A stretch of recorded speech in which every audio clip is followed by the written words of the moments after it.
Ladies and gentlemen, welcome back to PowerDrift Quickies. This is not going to be a quick one because behind me is the Mahindra XEV 9e. It's just been launched at a fantastic starting price of 21.9 lakh rupees ex-showroom. It is part of Mahindra's first of these new generation of electric vehicles. By the way, that starting price is not for a base spec variant with nothing in it. It still gets LED headlamps, LED tail lamps, it gets stuff like automatic climate control, a triple screen layout inside and a lot more.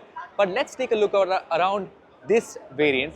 So at the front you have a face that's sort of resembling the XUV 700, but it does have a change. These sort of sharp cuts and a light bar in the front. I think it looks like really clean design. I like these sort of slats in the front. There are details going everywhere. There's these slats here as well, and a radar too. I think it looks fantastic. In terms of proportions, it's big. This is about 40 millimeters longer than the XUV 700 was, but I think it just looks fantastic. It is, of course, a coupe SUV. Let me tell you what the boot is like. It is 663 liters, which is fairly massive. You get this loading cover as well that you can stick onto the side. It is an automatic tailgate as well. We're going to shut it so you can take a look at what the design is like. This, by the way, is the new Mahindra logo. It looks a little bit like the Meta logo, but this is supposed to be the M that turns into like an infinity thing, and yeah, sure, I guess. Anyways, XEV 9e, this is the rear end. Wow, man, Mahindra, wow, that looks, excuse me for fanboying here, but I think it looks spectacular. Really, really well done. A connected light bar going all throughout. A nice tail lamp at the top. You have this sort of spoiler coming out as well.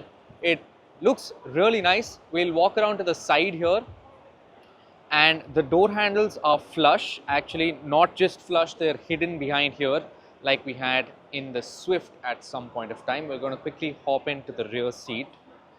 So here you have something called BYOD, which is bring your own device. So this is not going to be part of standard equipment. You're going to have to get your own tablet, but you can sync this with the car screens, and then your infotainment and everything can work through this tablet. You also have rear AC vents.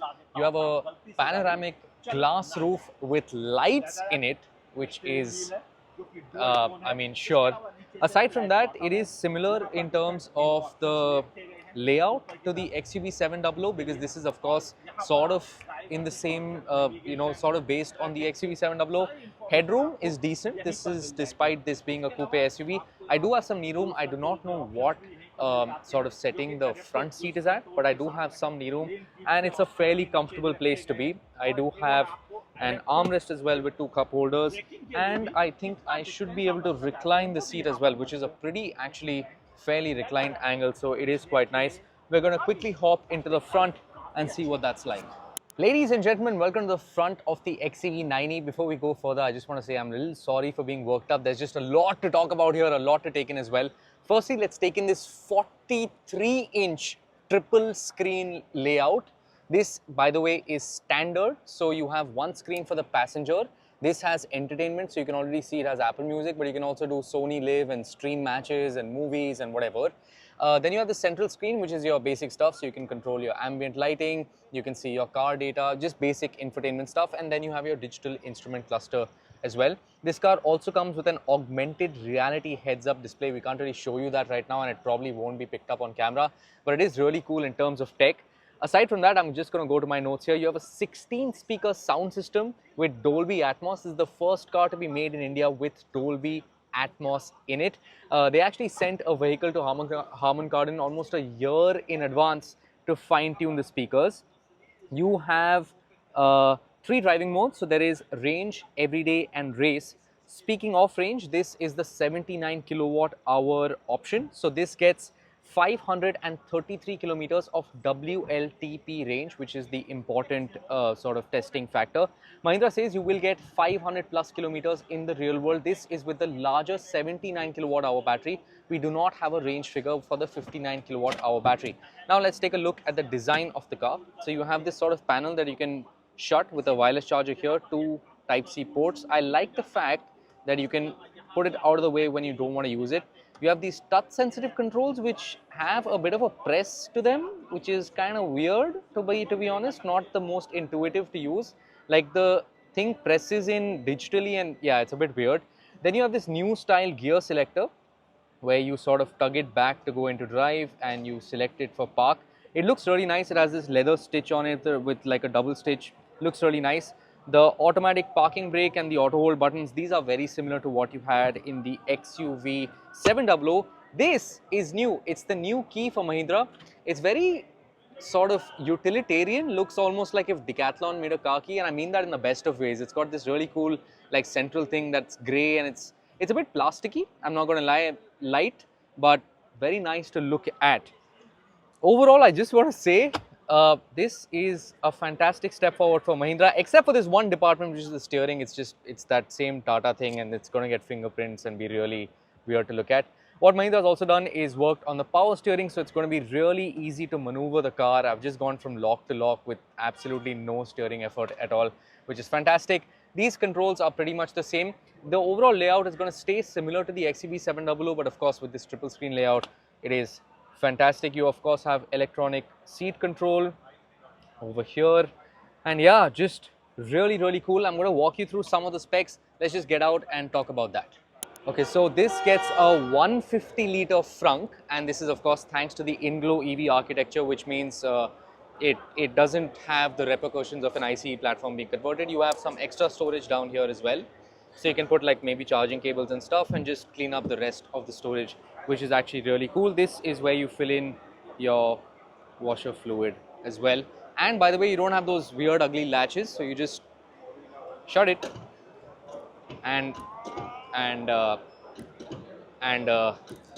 not really. Maybe you just shut it with like a harder force, but yeah. Okay, that was a quick look at the interior, the exterior of the XEV 9e. I still have a lot more specs to tell you about. So firstly, like I said, the range is 533 kilometers WLTP for the 79 kilowatt hour variant. This is rear wheel drive only for now, which is fantastic. And it gets better because it makes 285 horsepower and 380 Newton meters of torque. In an electric Mahindra going to the rear wheels, this will be really fun to drift, and we'll find that out when we drive it.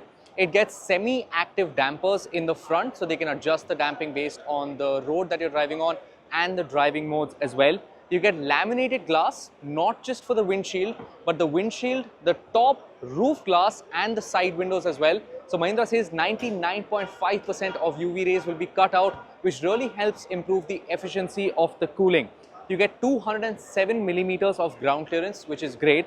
The length is 4789 millimeters. That I know I said in the start is 40 millimeters longer than the XUV 700. It is actually 94 millimeters longer than the XUV 700. And yeah, I think that's about it. Yes, you get level 2 plus ADAS, which uses radars, multiple radars, and it also gets a driver initiated lane change. So if you see that you're on automatic cruise control and you want to change a lane, all you have to do is indicate and the car will change the lane for you, which is great. You also have, like I said, 3 driving modes, so range, everyday and race, and you also get a 10-second boost, which is pretty fantastic. And yeah, I think that's about it. The prices are only out for the base variant right now. This is the top spec variant, and we'll know prices of that in Jan. Delivery start in Feb or March 2025, and I am exhausted. That was a lot of information. Thank you for watching.